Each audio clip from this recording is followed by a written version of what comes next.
Halo teman-teman, perkenalkan nama saya Anissa Rizaniasari, NIM 086 dari Sosiologi 2018C. Kali ini saya akan menyampaikan terkait tugas dari teori postmodern. Saya akan mengangkat salah satu kasus, yaitu ideologi di balik pantangan menikah antara Desa Nggolan dan Desa Mirah di Kabupaten Ponorogo.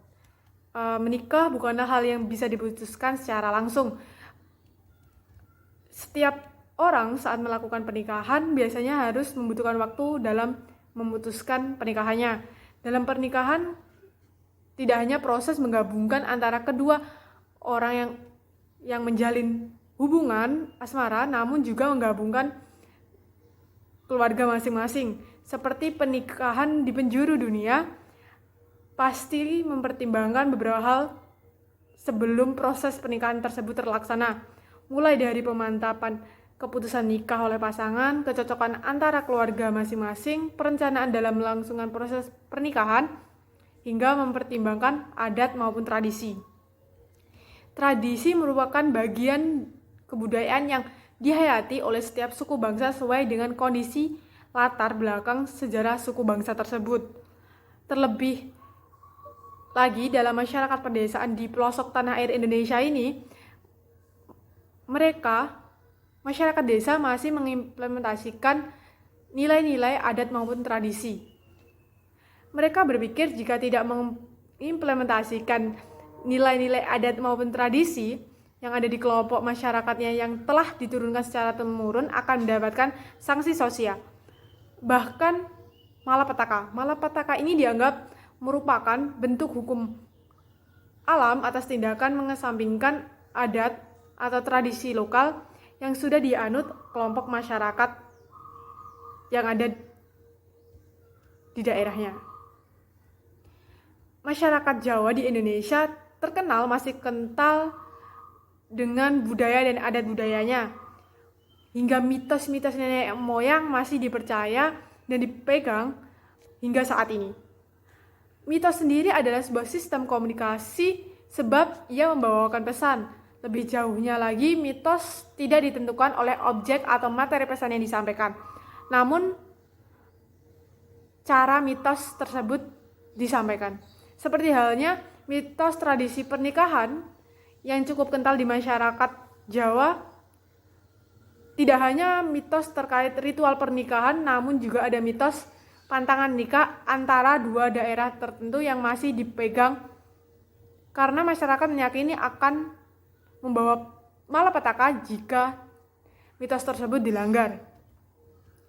Mitos pantangan menikah yang dilakukan oleh dua daerah atau desa ini yang berada di salah satu kecamatan Sukorejo, Kabupaten Ponorogo, yaitu Desa Nggolan dan Desa Mirah, di mana kedua desa ini berada bersampingan, namun dengan adanya mitos pantangan yang cukup kuat dan mengakar di masyarakat, yaitu di mana masyarakat yang merupakan warga Desa Nggolan tidak boleh menikah dengan masyarakat dari Desa Mirah. Hal ini berlaku sebaliknya. Keyakinan atas ideologi pantangan menikah antara kedua desa tersebut dipegang kuat oleh masyarakatnya. Kebanyakan masyarakat percaya jika adanya pelanggaran atas pernikahan, seseorang akan mendapatkan malapetaka. Hal ini menjadi semakin kuat saat masyarakat meyakini adanya pelanggaran yang dilakukan, yaitu mengadakan pernikahan antara warga Desa Nggolan dan Desa Mirah yang mencoba mengabaikan keyakinan yang ada di kelompok masyarakat, dan terjadilah kekacauan dalam pernikahan tersebut. Hal ini seakan-akan menjadikan kejadian tersebut ada bukti adanya hukuman alam yang berupa malapetaka dari mitos tersebut.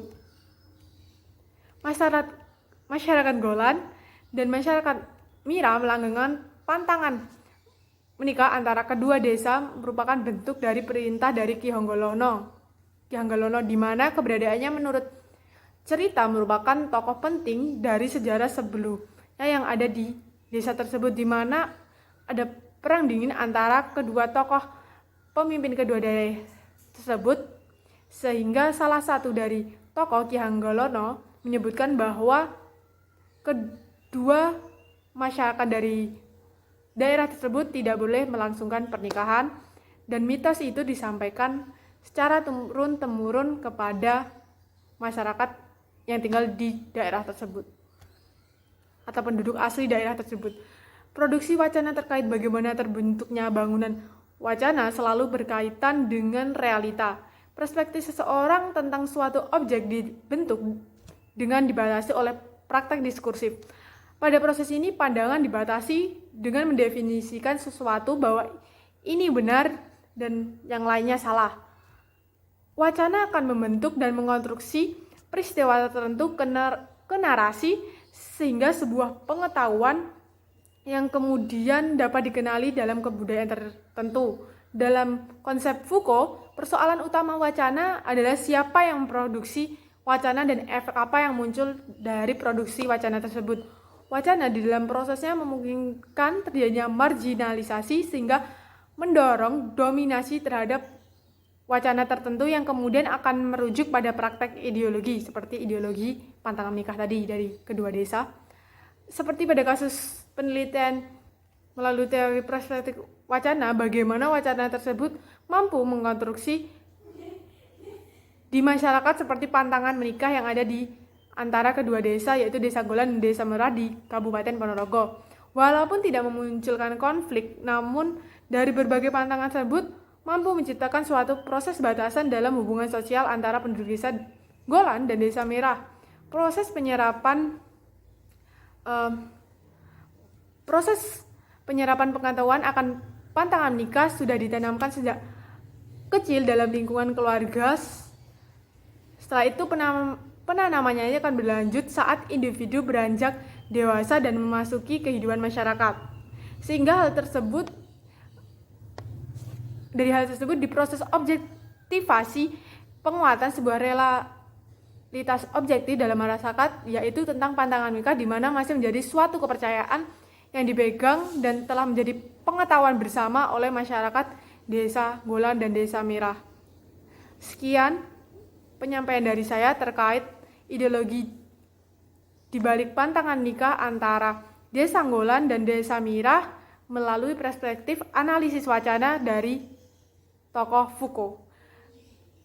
Kurang lebihnya saya mohon maaf. Terima kasih. Sampai jumpa.